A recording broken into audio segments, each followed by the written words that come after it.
And Chief, whenever y'all get settled, you are recognized to begin.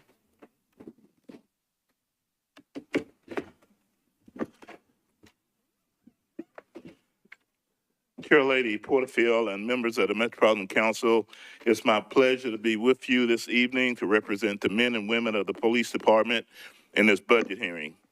It's also a true honor to serve as chief of police in the city in which I grew up in the city in which I love, and I think it's actually the best city in America. I would like to take this opportunity to introduce leaders in the police department to the Metro Chamber Council. Can everyone hear me okay? Is it okay? All right. With me up front is Finance Manager Samira Mihik and Captain Kelly Cantrell. In the gallery, you'll see the leadership of our police department. We have a lot of people that are here tonight, so every district is represented.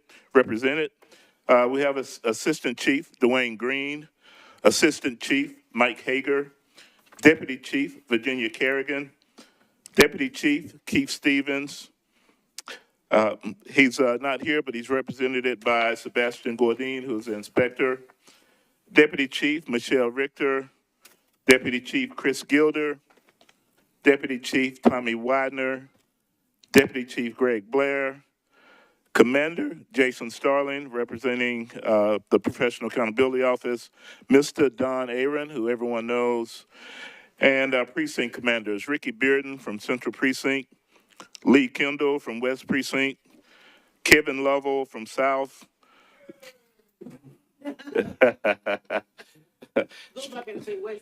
Okay. Lee Kendall from West.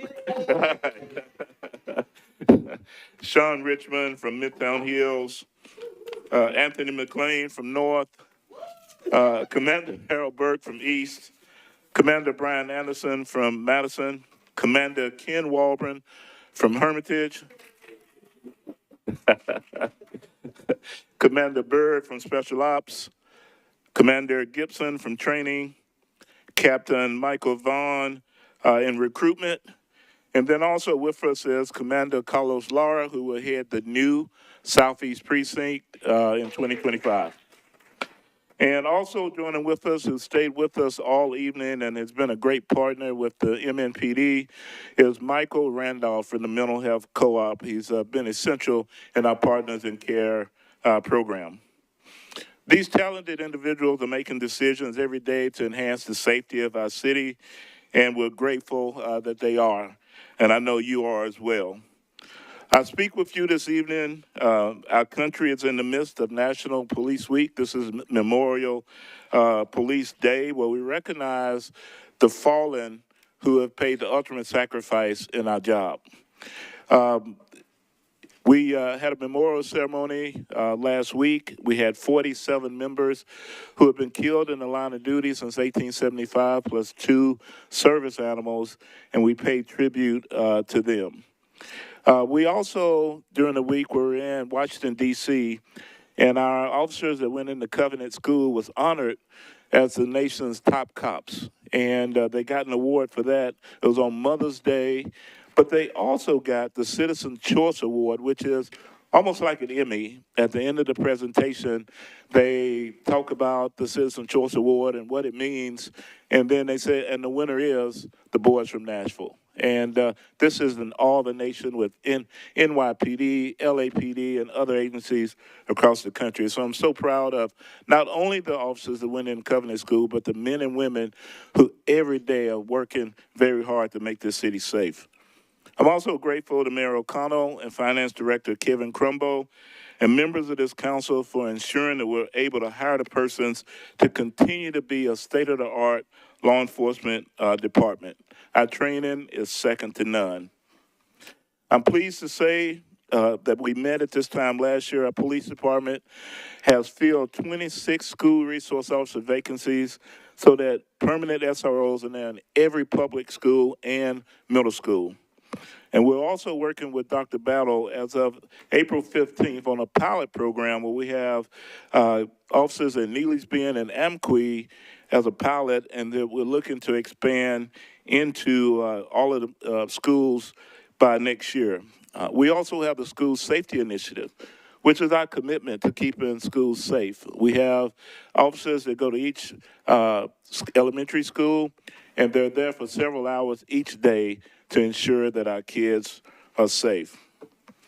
And it's no secret that children are important to me. I'm the grandfather of a 6-year-old that's right here in this city that goes to school here in Nashville. And it's all hands on deck in my family, and we try to make sure that we all are ensuring him. And just like every school, we want to make sure every kid is not only safe, but also successful. One of my most rewarding assignments since being on the police department is doing the Police Athletic League. I did that in the 1990s. Was able to grow sports programs, most notably a basketball program from 100 kids to 1,300. And now those young men and women are professional athletes. They're principals, they're doctors, they're doing all kind of things, working with the school board and just doing a lot of great work. So with that said, we brought back the Police Activities League, and they're doing some really, really great things too. Just 2 weeks ago, we had our citywide basketball tournament for ages 10 to 13. And what we did, we asked every precinct, the community coordinators, to put together a team to represent their part of town. So Hermitage and West and East and et cetera all had teams, and they played for a double elimination tournament. But what I found in this, it went beyond basketball. I could see these kids who hadn't played organized sports as they begin to lose or not have the outcomes they wanted. They were balling their fist up. They were wanting to quit. And I could see our officers continuing to coach and continue to build up their spirits. And by the end of the day, you could see them still playing and have a good time. And that sports, to me, played a big part in my life, but it helps people develop. There will be adversarial days. There will be tough days, and that you have to learn to get by those, and we did just that. This year, we'll be sponsoring a number of events throughout the year, track meets during the summer, camps, a youth choir program. We're also exploring a culinary club for many kids. And so the name has changed from Police Athletic to Police Activities, because we want to bring in as many kids as we can and find a way to connect and keep them engaged. Community engagement is one of our 3 core pillars, and the Police Activities League is essential in what we do. Another is the Police Department Partners in Care collaboration with the Mental Health Co-op. Began in 2021, which continues to be a success story. For those unfamiliar, the program partners with mental health clinicians, with police officers on the day and evening shifts, and the unit responds to calls where the mental and emotional distress is a factor. But what we do on this, the mental health clinician takes the lead, and they're able to deal with the situation, and the officers are there just in case things go awry. And we're proud to say that we've had over 27,000 calls for service. Less than 4.5% resulted in arrest. Less than 2.2% had a use of force. And it's a nationwide best model. In the times in which we live, public safety and community engagement innovation is extremely important in neighborhoods throughout Nashville, including downtown, where tens of thousands of visitors come each week. Last year, we initiated the Entertainment District Unit, which works peak hours from Thursday through Sunday to deal with the crowds that continue to grow in the downtown area. We're also grateful to Garth Brooks and Tricia Yearwood for building the police substation, for being very invested in our city. The substation gives officers a place to go and finish reports and to unwind. All of our stations are having wellness stations now. The new precinct that's being built, the Southeast precinct, to have, it's going to be innovative. Not only is it going to be centered for the community, but the officers will have spaces where they can actually go and break away from the monotony when they're off duty. The other core pillars we have is organizational excellence and precision policing. And precision policing means we identify the people that are doing the most harm and do something with them, and not oversaturating neighborhoods. and organizational excellence. I go beyond customer satisfaction, and I say customer experience. I want all of our people in our communities to feel the experience, and we don't always get it right, but we strive to every single time. As of today, homicide is down 29% as compared to this same time last year. Last year, year to date, we had an overall reduction for the whole year, so we're on pace to have an even better year. Overall, violent crime is down 6%, and property crime continues to drive us. Our number one property crime is motor vehicle theft. But we started a motor vehicle initiative in February that has had very promising results. And since February, we've recovered 238 stolen vehicles, 101 guns, and as you know, cars and guns lead to other crimes. I mentioned just now the number of guns stolen from vehicles rose steadily in the years 2014 to 2022. But as a result of our strategies and engagement and communication, and for you all helping us put the message out to Park Smart, we've seen that tremendously drop. Last year, we saw a 13% decline, and so far this year, 35% decline in guns that have been stolen from cars. That's phenomenal. I want to turn to personnel. I thought Mayor O'Connell did a phenomenal job laying out the roadmap for Nashville in Tuesday's State of Metro address, from transit to affordable housing to the exciting future of the East Bay. At the same time, it's important to me to point out the backbone of public safety in our city in everything we are and everything we want to be, and the men and women of our police department who are on the streets right now working to keep everyone safe and to keep that vision going. As of today, we're 153 officers below our authorized strength. We were near 200 last year. We're making significant strides in having a fully staffed police department. That figures does not take into account we have 61 police officer trainees in 3 classes in the academy. We could essentially go below 100 for the first time, and I can't tell you how long, officers short. And then by the end of the year, we're still striving to be a fully staffed police department. But as I said before, and then there was a study done and still in a draft phase by a firm out of Boston, and it's was completed, I think, in early 2022. And at that time, it said even at being a fully staffed police department at 1,658, we would still be 175 short of where we need to be. But we won't focus on that now. We'll focus on being a fully staffed police department. But this city continues to grow at a very astronomical rate. The mayor's recommended budget for the police department contains no new positions this year. There are increased dollars for rent as we prepare to move the Office of Professional Accountability from the Metro Southeast campus to the Airport Airways Plaza office building. And there is no additional funding to equip new officers with tasers. Then there's the 1.41% adjustment that we've been asked to do, and we understandably agree, and we will do everything we can to stay within this adjustment. That impact to us is $4,168,000. Approximately 90% of our budget, though, is personnel. We will work diligently to make sure that we still stay within this budget and continue to hire people to keep our city safe. But any further reductions could have a significant impact on public safety as this city continues to grow. Council members, with your continued support, we in the police department are excited about being innovative and our continuing work to enhance public safety in our ever-growing Nashville next fiscal year. Again, through organizational excellence, community engagement, and precision policing, thank you for your support. And with that, Chair Lady Porterfield, I'm pleased to answer any questions. Thank you very much, Chief, and thank you for all of the work that you put forth in our city. We'll go to Public and Safety Chair Evans first, and then I see Council Members Prepty, and then Ewing.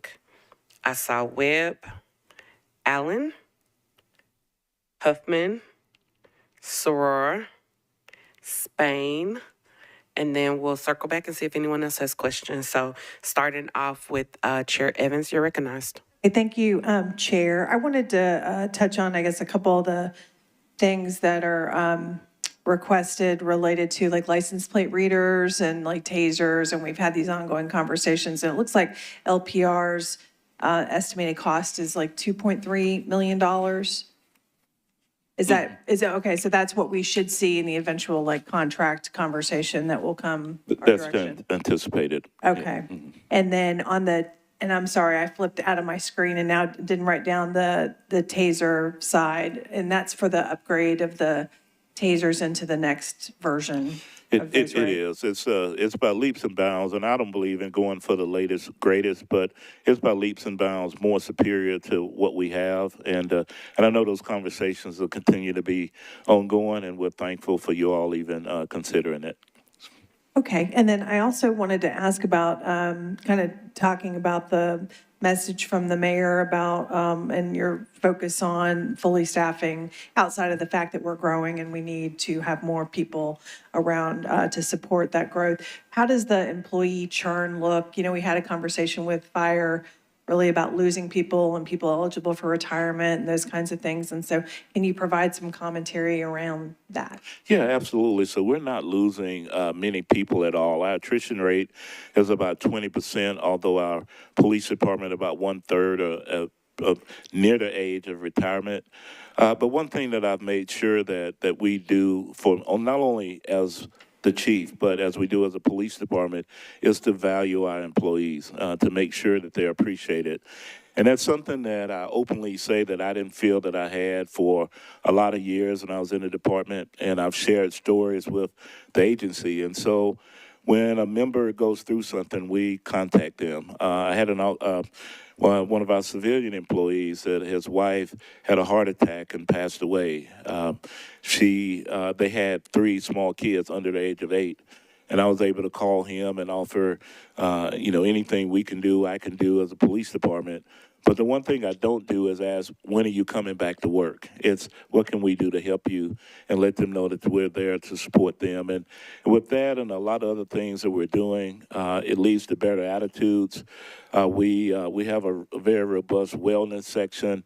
From the time recruits come onto the police department, they're given a peer supporter to oversee them, to be able to talk to them about anything they're going through, and that's been a tremendous asset to the police department. So we're doing a lot of things to retain people, but the main thing is valuing the employees. And I spoke to a group in Boston not long ago as a group of CEOs, and they asked me the same question, and I said, I asked them how often, and I don't consider myself a CEO. I think that's what some people say, but I am the chief.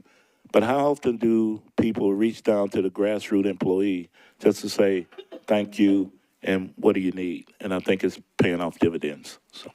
Yeah, thank you for that focus on employee culture, which I think is so important. And it's nice to hear you talk about some of those attributes that I think really helps retain folks.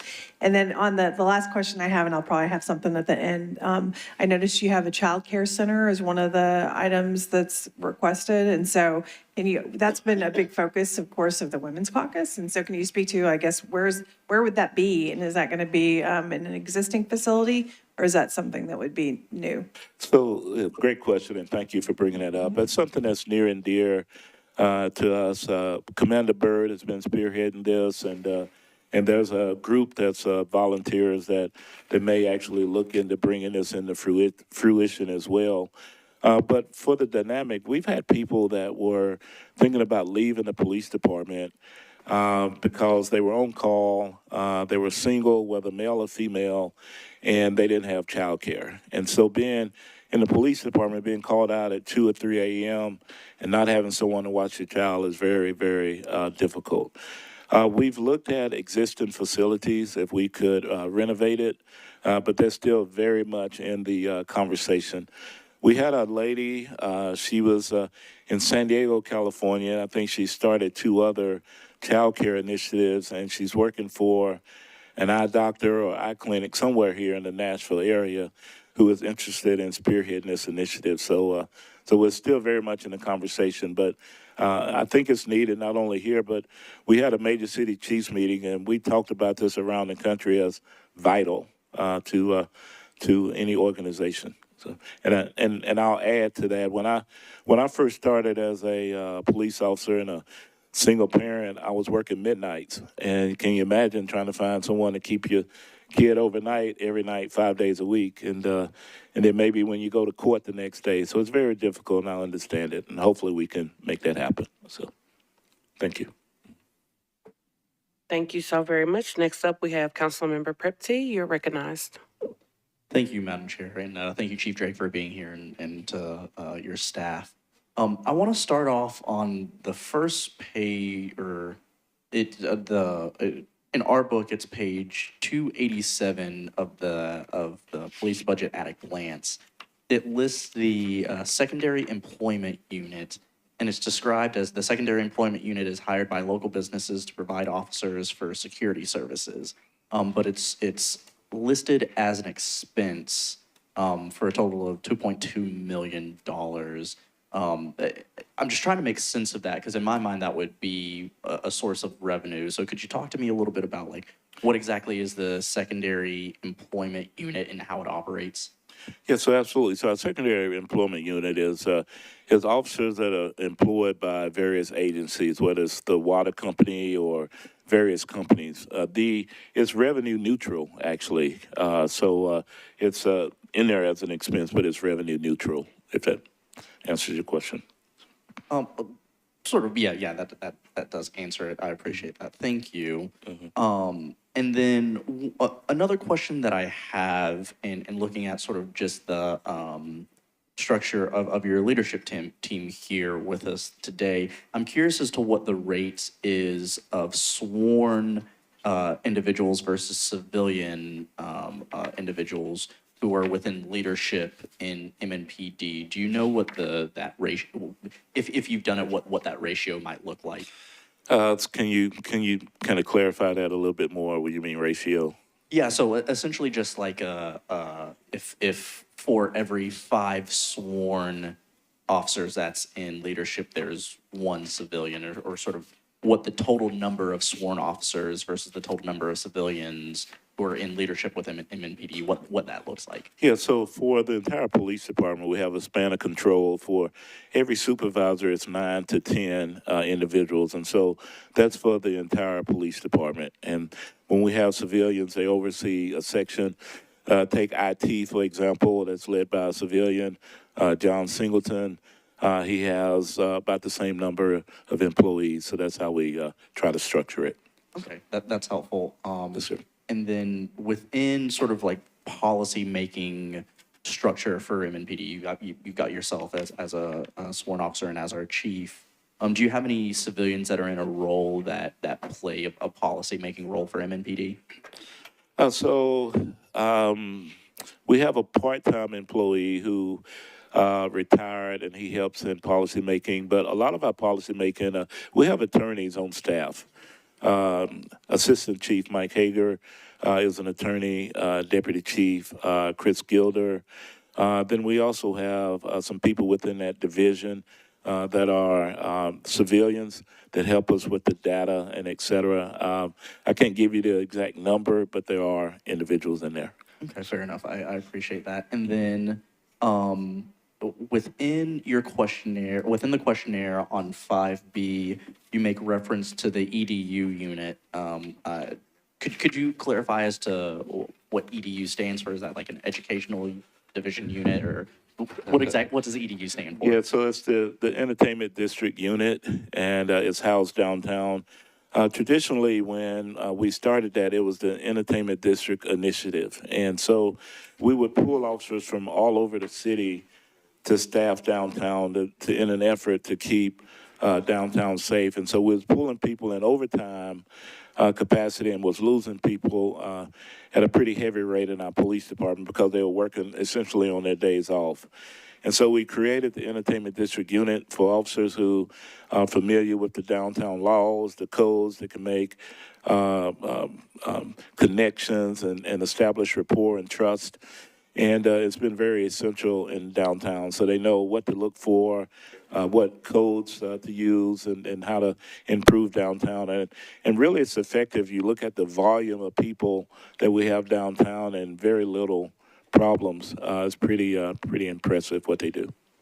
I thank you for that. And then within the charts of specific asks that you have in question 4 of your questionnaire, I'm just curious, so, because you list a number of things, just to make sure that these line items are not things that are currently included in the mayor's proposed budget, correct? Okay, number 4 is, It's got the chart where it lists the 9th precinct, entertainment and event safety. it's not included. You're welcome to answer too, Samir, if you want. So. Yeah, not all of these items are included, just a few of them, and some of them are partially included.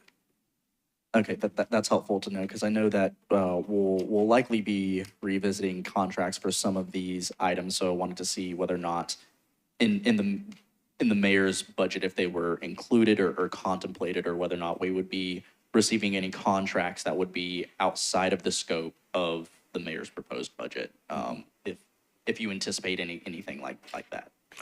Not that I know of right now. The community safety center is just a really big item in what we're trying to do to move forward as a police department, but it's not within the budget. So. And then I know a couple of my other colleagues have some more questions, so I would just love to be able to have the chance to sit down with you, Chief Drake, and connect offline about some of the things and some ideas that I might have. I would absolutely welcome it. We've had some great conversations, and we'll welcome it anytime. So, Thank you so much, Madam Chair. thank you. Thank you, Councilmember Prepty. Councilmember Ewing, you're recognized. Thank you, Madam Chair, and thank you, Chief Drake, for being here. I wanted to just start with a huge shout out to all of your folks, especially West Precinct, not to be too partial, guys, but for all of the effort that you're expending with youth services and community outreach. It's very impactful, and I'm a huge fan. So, on to my questions. Okay. Well, thank you so much for that. Sure. I wanted to drill down a little bit on the impacts that you outlined in your questionnaire under question 5. You talk about lack of permanent funding for the Rapid School Safety Team and lack of permanent funding for the MMPD APR program with the 39 retired MMPD officers. I wanted to understand specifically, you say they're at risk of reduction. I wanted to get a sense of the scope of that risk. Would they collapse altogether? Would they be pared back? What would that look like? So they would fold back. Thank you. That's a great question. They would fold back into our regular operations. But the school rapid response was started after the Covenant School incident. And it's been a model that other places are looking at around the country. And in fact, they've had several incidents where they've responded to schools where individuals had guns and could have had shootings, and we had no shootings, and a safe person taken safely into custody. And so our version of being able to go in the very, I guess, worst of times in schools and make them safe. And so, but they will fold back into operations. APR has helped us with our response times. We started that as just a measure that sometimes people just need a report and they don't need a police car. An example is you left your bicycle in the front yard. It's your child's bike and his bike's gone. You really don't need a police car, you just need a report. And you really don't need to wait hours to have a police car come. So within minutes, they can actually have someone give them a call, make a report, and it's helped. They've taken over 47,000 calls, and very impressive, and it's helped us enhance our response time and services to the city. The APR unit, if we had to collapse that, the part-time employees, we would no longer have them. So.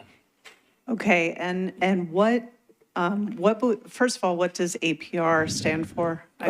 So it's alternate police reporting. Okay, thank And you. and that's how so that you get a call for service, and then you get a call from APR, and they say, hey, I can take your police report. They take it over the phone, and still detectives can follow up on the case if there's leads, videos, et cetera. It just streamlines services quite a bit. Thank you so much. And my apologies if this is already in the information we've been going over, but what is the price tag attached to both of those programs? I'm just curious. Can you give me that? APR is 2,030,000. So APR is 2,034,000, and rapid response. Let me find it.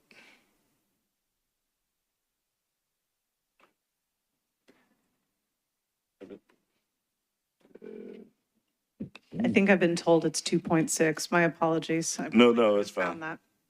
We'll get that number It's for you. within, it's number 3, within school security. That's the 2.58 million. 2.57. So it's on.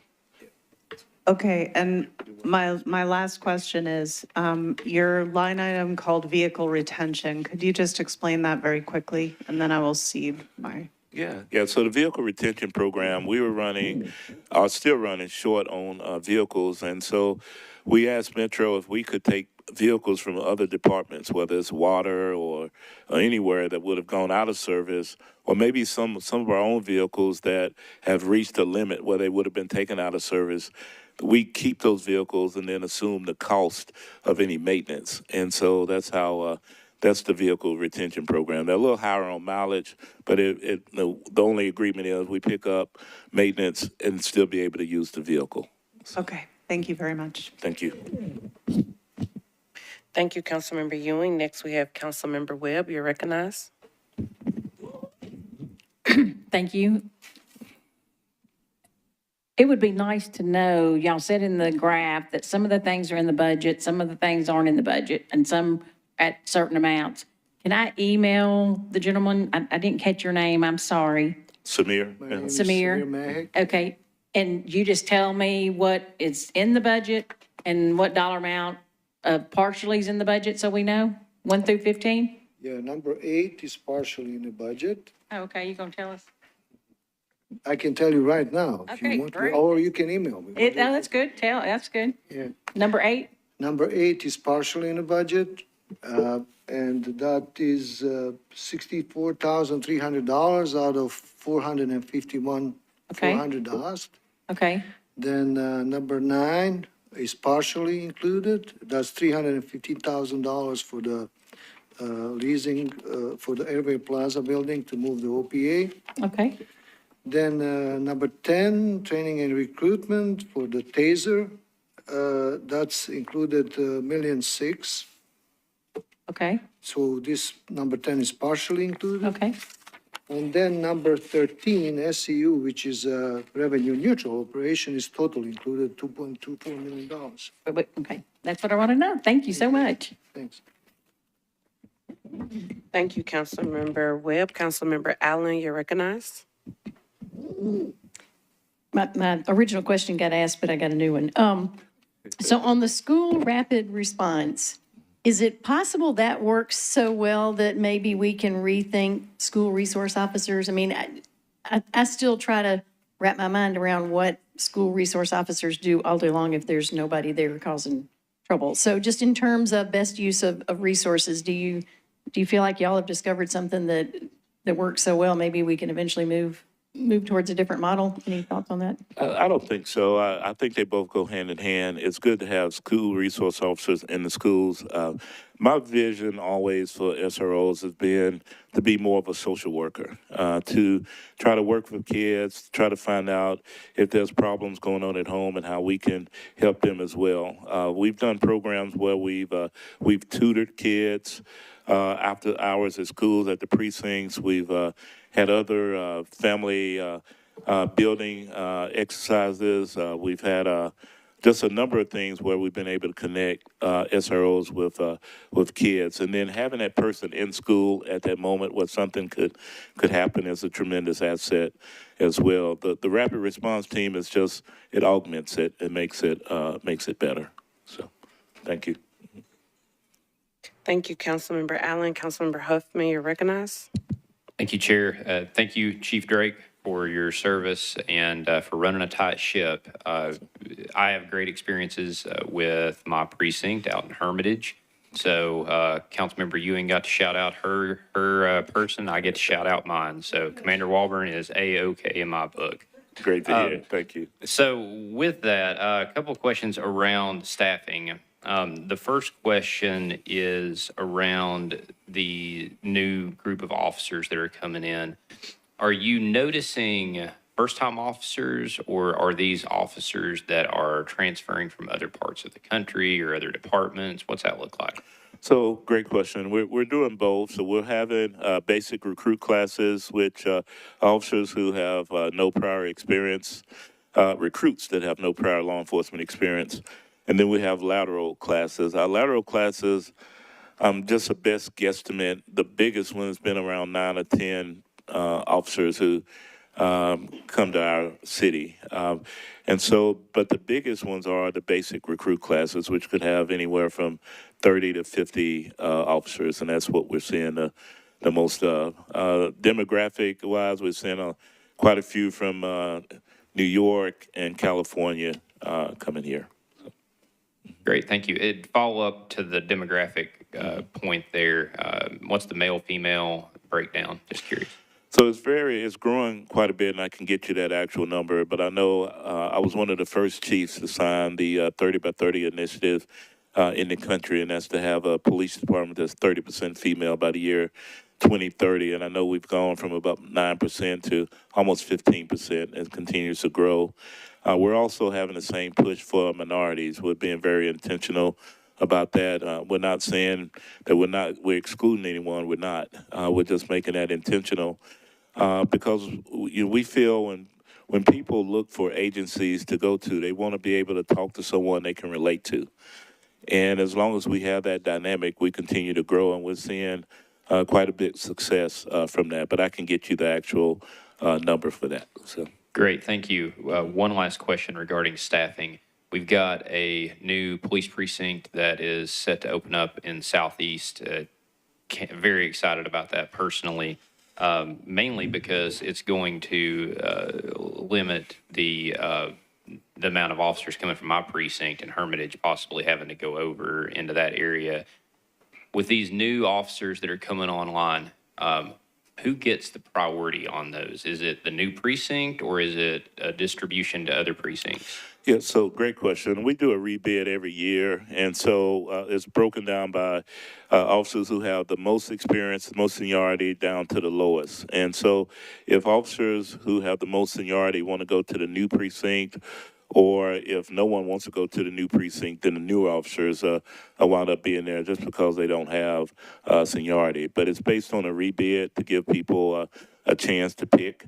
I've always wanted to pick an area where I live close to, whether it was when I worked in Hermitage or when I worked out north. I always wanted to be close to where I worked, and so they take that into consideration. So.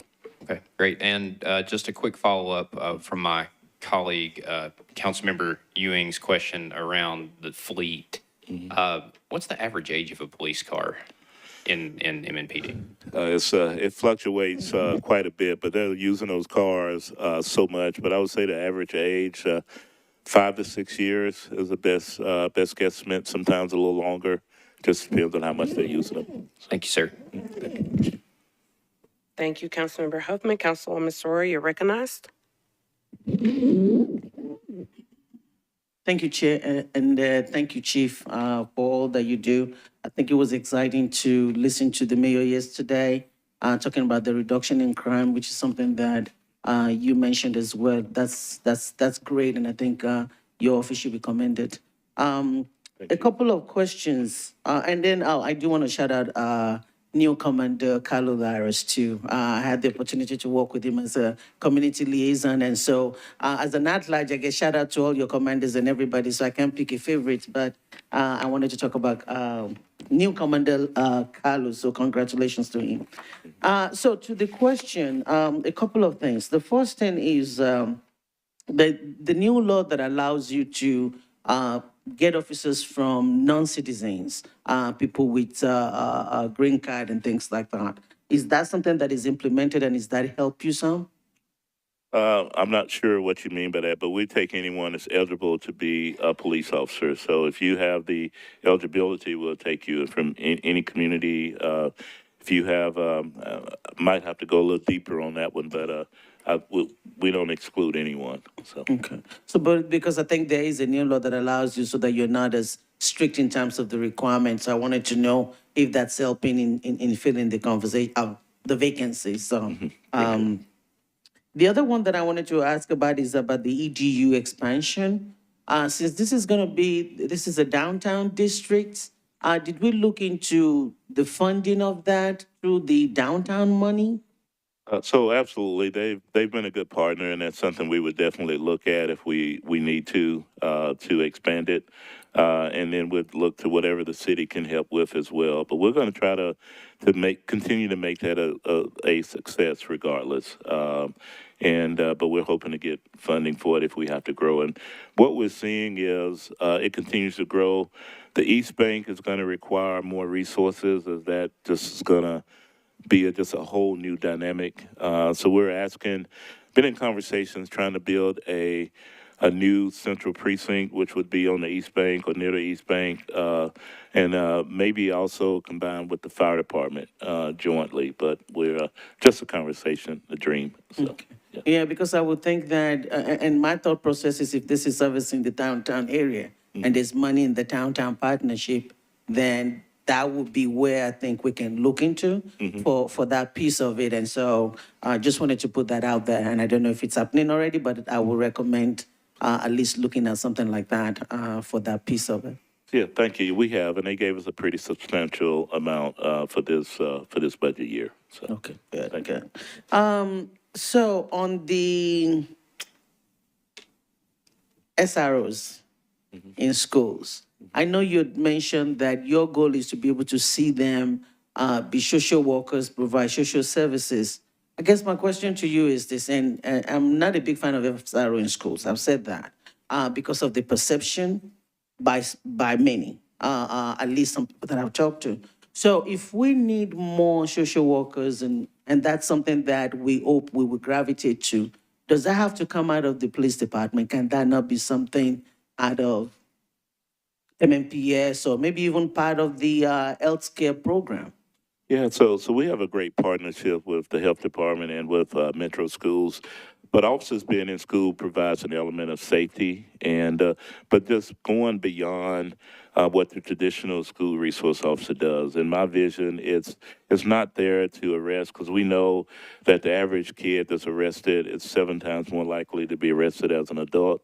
And so that's the last thing that we want to do.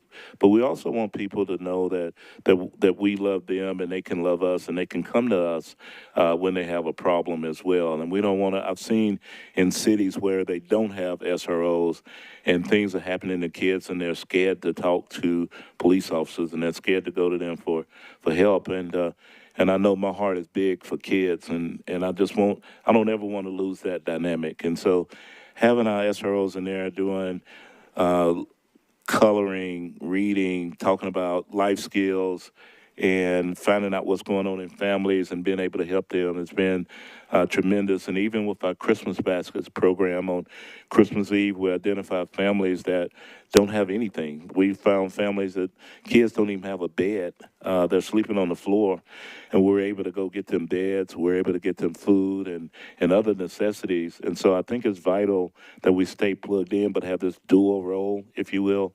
And that's just kind of my vision of how a SRO should be. Okay. Two last questions. One is related to the SROs one, and then another one. So if they are providing these dual roles, and is training a part of what they're learning to do? Because, I mean, we always ask teachers to do things that they're not trained for. People are doing psychologist work that psychologists are supposed to do. And so for the officers that are in the school that are playing this dual role, are they equipped with the training to be able to do that? They are. So they have their own special training all together during the summer, and we go through all of that. And then any requirement that Dr. Battle has, and she's been phenomenal, we do. And we do anything that she asked of us. And so it's been great. It's been a great partnership, and we do. So. Thank you. And my last question, I asked finance already. I just want to have it on record so that I'm consistent. And now I'm looking at this. And so when I look at the budget, I'm not just looking at your questionnaire and your budget. I'm also looking at your actuals and how you're tracking and how you're spending. And I've done that for all the departments that's come before us. And everyone is tracking between 90, 95%, and they're doing well. When I look at the police department budget, when I look at what you've spent up to March, compared to the same time last year, I see a difference of about $9 million. And so I asked the finance department, but they said you might be able to provide some more insight into that in terms of the excess $9 million as of this March compared to last March. So, Mayor, do you want to answer that? First of all, there is more officers on board. That's going to tell you immediately. That's the biggest chunk of that expense that increased. And Can you speak into overtime, the mic? I'm sorry, I can't hear you. yeah, it's mainly staff related. So more officers means more expenses. Also, we intensified the training to our training academy number of classes in order to hire more officers. That puts more pressure. One line item that also increased those expenses is SCU. You know, our budget this fiscal year is unfortunately not sufficient in SCU, which means we're going to exceed what's our budget. But since SCU is a revenue neutral, we're going to bring enough money. Well, we don't have a budget authority. So SCU is going to eat almost $2 million this year just for being underfunded. So $2 million would apply to that number.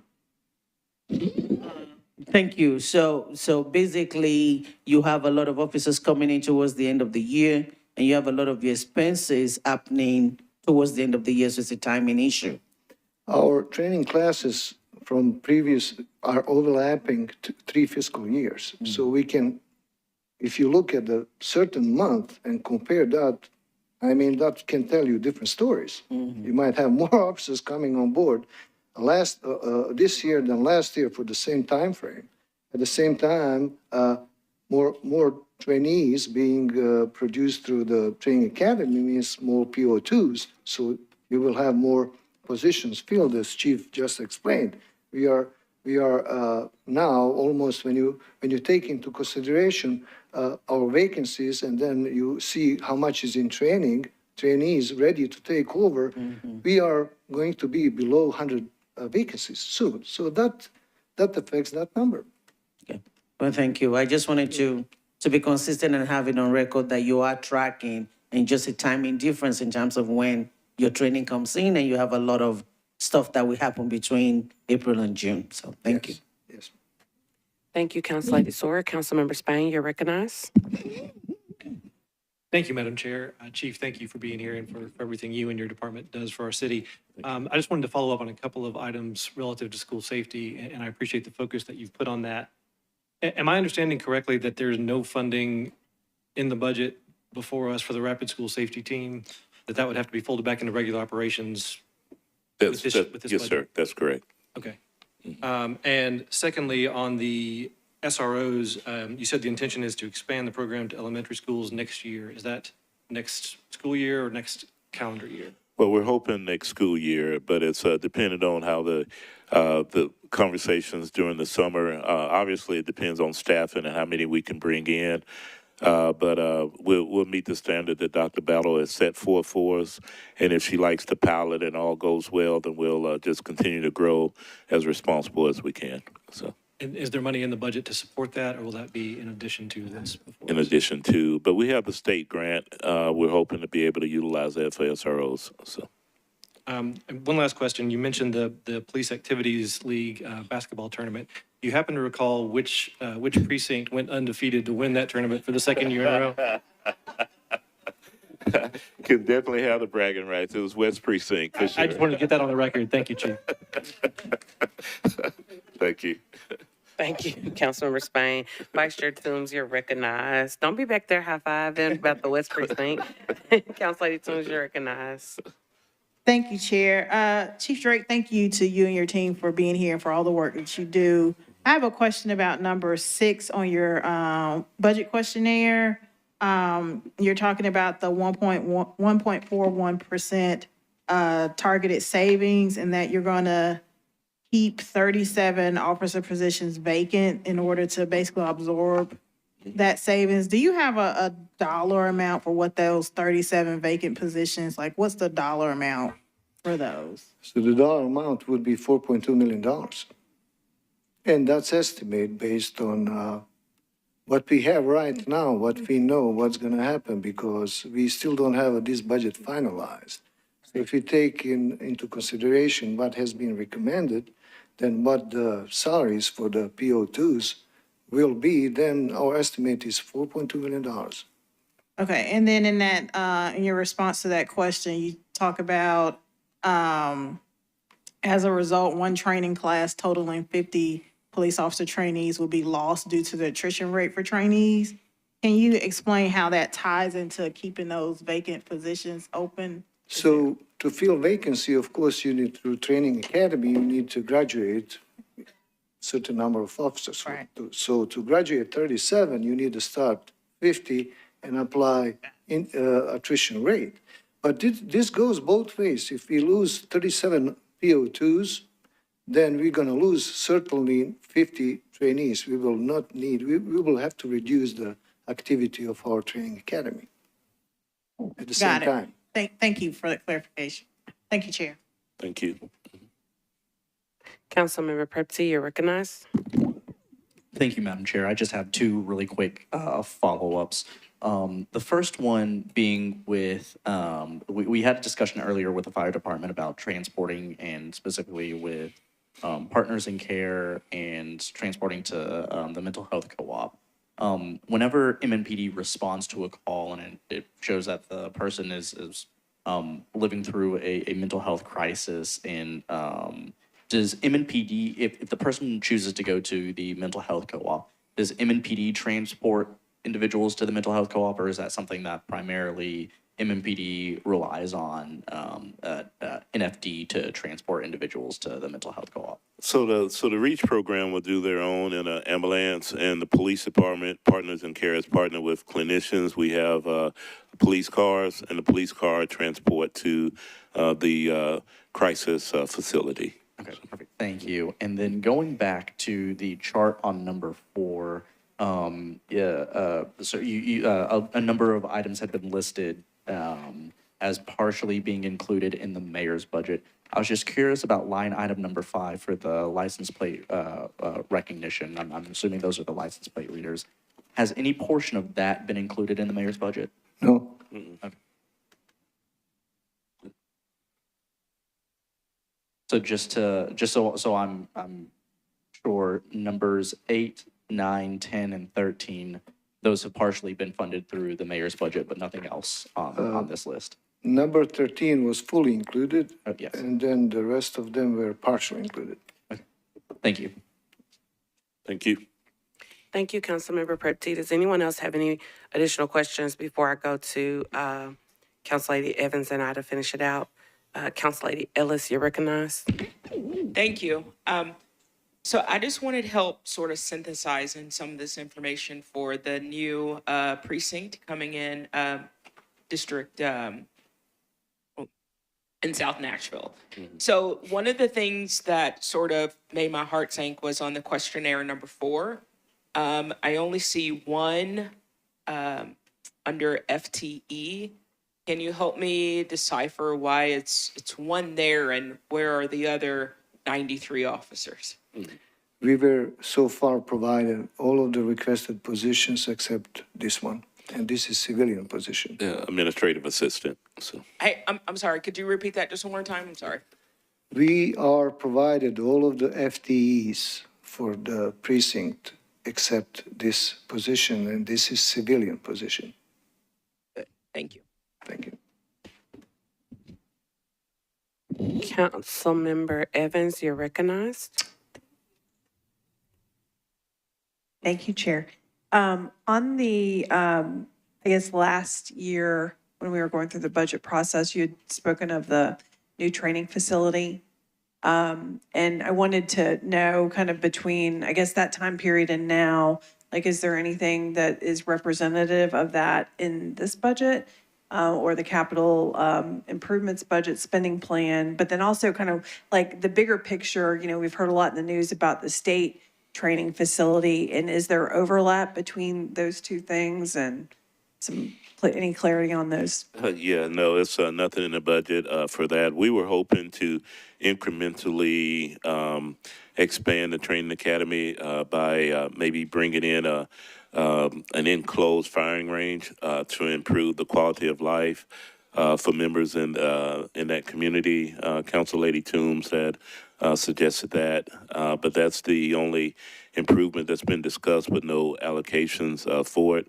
We would love to see a better training academy. We could get more people in and have better quality training as well. That's a kind of a limit. It's when people see our police department, they view it as one of the best in the country, and they go to out there and they see a place that's both ours and the fire department is just not set up to be state of the art. As far as the state, they built that for smaller police departments, and we can't use it. I think they allocated somewhere around $500 million for that. We wouldn't need anywhere close to that just to build a nice training academy, but we can't use that facility because we're a year-round training academy. So. Oh, okay, thank you for that information. And then since it's been kind of a running theme, I guess, today with fire and then the public defender's office, have you all had any instances where salary savings was approved by finance to be reallocated in other places? Because there was a discrepancy between fire and public defender. Mm-hmm. No. Okay, thank you. Okay. Right. And I think that's all I had. Thank you. Thank you. Councilmember Prepty, you're recognized. Yes, and this will be my last question, I promise. And so, have there been any conversations or any attempt to reach out? So I know that you list a number of crossing guard positions that are vacant. Have there been any efforts to potentially reach out to parents who walk their kids to school? Because I know that's a population of individuals who will be invested in making sure that there is somebody who's ensuring the safety of children as they cross the street. So has there been any outreach to that specific population to see if they'd be willing to volunteer or to assist in potentially filling some of those part-time positions? Yeah, so there's been some conversation with it and some asks, but it probably could be pushed a little bit harder. It's just hard to fill those positions because, one, it's the pay is relatively low. Two, it's a split shift. It goes early in the morning, take a break, come back mid-afternoon, and it's not some of them just don't feel as rewarded. But we have talked about having parents be a part of that too. So. Thank you, Great question. Councilmember Prepty. Council Lady Evans had another follow-up question. I forgot my last one, which was I got to attend the recognition event that you all had at the Music City Center for the first time. How does a resident or council member, whomever, commend somebody to potentially be considered for that? So just send that to Don Aaron, and then they'll put it on the committee list to make that person a nomination. So, thank you. Thank you. I will round us out with some questions. And again, Chief, thank you so much for your time. And thank you to all the officers and everyone that's here with us. And thank you for everybody, all the council members and staff and everybody that has stuck this out. A couple of questions. I did ask this to fire as well. Do we have any data on the effectiveness of the REACH program versus the Partners in Crime program? Not trying to pit the two programs against each other, but just trying to get an understanding of like how each one individually is operating and the effectiveness. So for Partners in Care, it's been thank you for that question. It's been a tremendous operation. As I said, over 27,000 calls, almost 28,000, 4.5 resulted in arrests and 2.2 use of force. I don't have any numbers from the REACH program. That would be the fire department. When we started Partners in Care, we wanted to be transparent and to make sure the community knew exactly what we were doing. So we created a dashboard so that information was readily available. And so no one has to search for it. They can look it up. And I'm not sure what the fire department's doing. Thank you, and I apologize, Partners in Care, not Partners in Crime. I typed, I had It's all good. acronyms up here, y'all, and it's been a long day, so my apologies. My next question is about the secondary employment unit.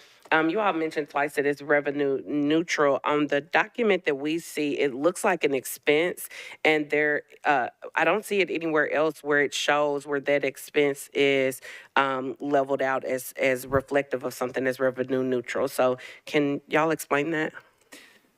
Yeah, I can take on that. This is an expense budget, so this is the expense side. If you take a look at the revenue side, you will see the money coming in. You see it on the charges. I don't see it here. I'm looking on the at a glance sheet, and I see where it shows like a budget adjustment for grants, and that is in parentheses to show that that's money that's coming in. So I'm just trying to see where it shows that the money for the secondary employment unit comes back in. And Council Lady Allen may see something that I'm not seeing, so I'm gonna call on you. If I might, just to save time, on page 288, the GSD general fund explanation, if you look under program revenue, charges, commissions, and fees, the difference between FY '24 and FY '25 is that 224,010, and it's the exact same number, so I'm thinking that's it. Is that That's right? it. Yes, you're right. That's Okay. it. That's the revenue that's coming in. Thank you, But the Council. the glance page just shows the expense side. So the grants that's in the $3 million in grants that's in parentheses is an expense? That's reduction in expense, yes. Reduction in the budget. Okay. Because we use the grants and new grants might be coming in, but they are still not reflected in the system. Okay, thank you. And then I also wanted to clarify on Council Lady Evans' question, and I think her question was more specific of if finance had given y'all the permission, but I just wanted to be clear. So for the unfilled positions that you all have currently, you all do not spend any of that money during the year. Y'all have not spent any of that for any other things or programming. You mean the attrition?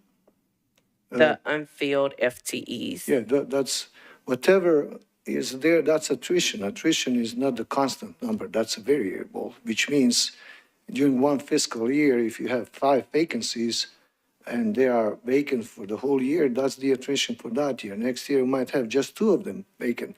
So the attrition goes up and down. And of course, we do use that money. First, we use it for to train new officers through the training academy. That's the purpose of the portion of the attrition that goes to. We use it for overtime. We use it for the personnel promotional process. And we use it for some non-salary line items if we are asked to do so. If you're asked by whom? Excuse me? You said if you're asked to do so? I said Yes, if you're if we asked by whom. are asked to do so or if we are permitted to do so, yes. I'm saying if you're asked by whom, I'm asking the question. Who For would ask you example, to if do we that? are asked by administration to cover some expenses that are unplanned, unbudgeted, that's what we're going to do. Okay, thank you. I was just trying to get You're welcome. clarity because you Sure. said asked and I wanted to understand who asked you, so thank you. So to kind of wrap this portion of it up, because Council Lady Evans did ask if you all have been granted that through finance, and you said no, but now you are saying that y'all are spending it. So are you all making that determination to spend it, but you're just not consulting with finance to spend it? We are spending that money every year. But it depends. Most of the time, as I said, that money is being spent, if there's attrition, it's being spent on overtime, on personnel training, on personnel promotional processes, and sometimes, as I said, for non-salary line items, if we are permitted to do that. Okay, I'll direct that question to finance because I don't know that you're understanding my question. Mr. I'm sorry. It's okay, no worries. Mr. Pratt. Thank you. I can answer that question. Yes, so they'll spend their money on like emergencies and things like that. So every department is allowed to use their budget as long as they stay within budget. So we give allowances and grants so they don't actually have to come to us and actually ask for permission to use their budget. As long as they stay within the council defined budget, we give them the allowances to use their budget. So based on, their savings, they operate their budget as efficiently as possible, like any other department. In the case of fire, they came and asked us because they wanted to purchase some things specifically. So we work with them to identify the salary savings or in the overall savings and give them the allowance to do that. Thank you for clarifying that. One follow-up question, Mr. Pratt, and this is just budget in general, just for clarity. And so this is not specific to MNPD, but so is there any benefit it seems like there would be a benefit for departments to keep positions unfilled if they can then just use that money at their leisure. So is there any way to kind of discourage that or counter that? I would say probably the 2025 budget is one of those ways. We're going to need every position unfilled position, unused below the line to meet the targeted on the budget adjustment savings amount. But, and overall, a lot of departments are really good about managing their budget. And actually, all departments do give back portions of their budget to the general fund, which is what we're counting on in the fiscal year 25 budget. The 1.41% budget adjustment savings is based off of what departments naturally give back to the general fund, in addition to a little bit more of what we need to make sure that we meet budget. Thank you kindly, Mr. Pratt. And I just have two last questions. In the police budget at a glance, it talks about the 1.1 million to increase the cost for the Taser 7s to get the additional 300 Taser 7s. I know in the questionnaire you all mentioned getting the Taser 10s. So is that the 1.1 that's currently in the mayor's recommended budget? If council does not make any changes to that, is that saying that you all will get 300 more Taser 10s, or are you all saying that y'all are going to put that towards 300 more Taser 7s, or is that saying that y'all are going to put that towards Taser 10s? So if you don't get approved for Taser 10, then we're going to use it to expand the Taser 7s, because right now our contract covers only 1,400 Tasers, and we need additional 300 to have all of the officers equipped by Tasers. But if Taser 10 option comes into play, then new contract amendment is covering 1,700 Tasers, so we'll be good. Thank you so much. And thank you all so much for your time. And I do have a message from Vice Mayor, Chief Drake. Vice Mayor had to leave because her daughter is graduating from college this weekend. So she did want to stay and thank you all for your patience and for all the work that you do. But unfortunately, she did have to step out just a few minutes ago. And she will also follow up with you through email. So again, thank you, Chief Drake, and thank you, MNPD, for what you all do. Thank you, colleagues, for your time and for staying here. Hopefully we get out a lot earlier tomorrow night, but we will be back here again tomorrow at 4 p.m. Thank y'all. Have a good evening. Meeting adjourned. All right. Thank you all. Thank you.